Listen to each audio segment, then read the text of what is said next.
example, yung business mo, merong gusto mag-check-in. Yung side ko na, meron, pwede. Diba? Napagbigyan lahat. Huwag naman isang barangay.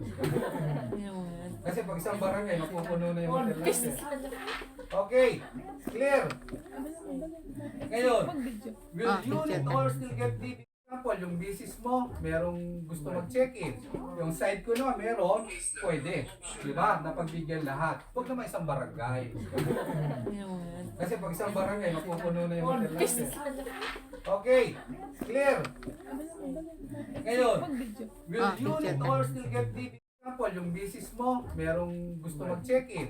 Yung side ko na, meron, pwede. Diba? Napagbigyan lahat. Huwag naman isang barangay. Kasi pag isang barangay, mapupuno na yung hotel natin. Okay, clear.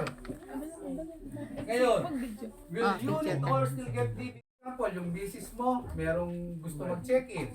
Yung side ko na, meron, pwede. Diba? Napagbigyan lahat. Huwag naman isang barangay. Kasi pag isang barangay, mapupuno na yung hotel natin. Okay, clear. Ngayon, will unit or still get DB?